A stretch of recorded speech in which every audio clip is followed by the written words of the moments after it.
بسم اللہ الرحمن الرحیم۔ جی ہاں، مولانا طارق جمیل صاحب کے خلاف اعتراض کرنے والے، ان پہ آئے دن کیچڑ اچالنے والے، ان پہ الزامات کی بوچھاڑ کرنے والے ایک لمحے کے لیے اس ویڈیو کو دیکھیں کہ علماء ہند کے بڑے بڑے علماء، وہ علماء جن کو بیت اللہ کی چابیاں پکڑائی گئی ہے، وہ مولانا طارق جمیل صاحب کے بارے میں اپنے تاثرات کیا پیش کرتے ہیں۔ آئیے چند جھلکیاں آپ ملاحظہ کیجئے۔ اس کتاب مولانا طارق جمیل صاحب کی شخصیت اور کمالات، اس کتاب کے صفحہ نمبر 11 پہ لکھتے ہیں کہ ندوۃ العلماء لکھنؤ کے عالم مولانا عبدالقیوم نے بیان کیا کہ ہم نے خود مولانا ابو الحسن علی ندوی، یہ وہ عالم ہیں جن کو بیت اللہ کی چابیاں پیش کی گئی ہے، ان سے سنا ہے، وہ کہتے ہیں کہ میں نے مولانا طارق جمیل صاحب کے دو بیان سنے ہیں۔ میں نے پہلے ان کا تذکرہ ہی سنا تھا اور لوگوں سے حیرت اور استعجاب کے ایسے قصے اور داستانیں سنی کہ مجھے خود شوق ہوا کہ میں ان کا بیان سنوں۔ اللہ پاک نے موقع دیا اور میں نے مولانا طارق جمیل صاحب کا بیان سنا۔ مجھے مولانا طارق جمیل صاحب کے حافظے، علم عروج، فصاحت، بلاغت، ترتیب الفاظ اور موقع شناسی کو دیکھ کر قرون اولیٰ کے نابغہ اثر شخصیات یاد آئی اور دل شکر اور امتنان سے سر بسجود ہوا اور تسلی ہوئی کہ الحمدللہ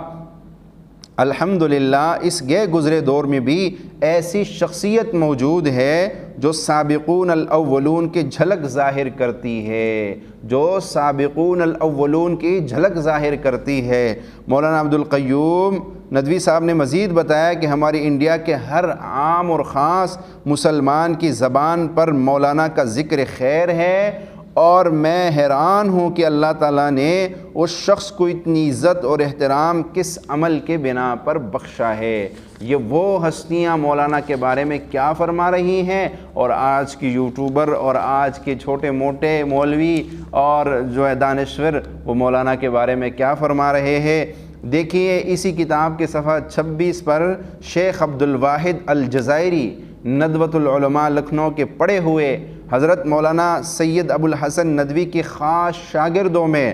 خاص تربیت یافتہ ہے، موصوف اس وقت فرانس کے شہر پیرس میں مستقل سکونت اختیار کر چکے ہیں۔ شیخ عبدالواحد علمی اور تحقیقی ذہن کے آدمی ہیں، ان کو مولانا طارق جمیل سے والہانہ محبت ہے۔ ان کے بقول میں نے علمی مقام پر علی میاں یعنی ابو الحسن ندوی یعنی شیخ ابو الحسن ندوی کے بعد مولانا طارق جمیل صاحب کو ہی دیکھا ہے، کہ علی میاں کے بعد اگر کوئی عالم مجھے محقق نظر آیا تو وہ مولانا طارق جمیل صاحب کے شکل میں نظر آیا۔ بس مقصد یہ ہے میرے دوستو کہ کسی بھی عالم کو برا بلا مت کہو، غلطیاں ہر انسان سے ہوتی ہے، آپ کی نظر میں وہ غلطی ہوگی، اس کے نظر میں وہ غلطی نہیں ہوتی، وہ صحیح سوچ رہا ہوتا ہے، لیکن کسی کو برا بلا، کسی کو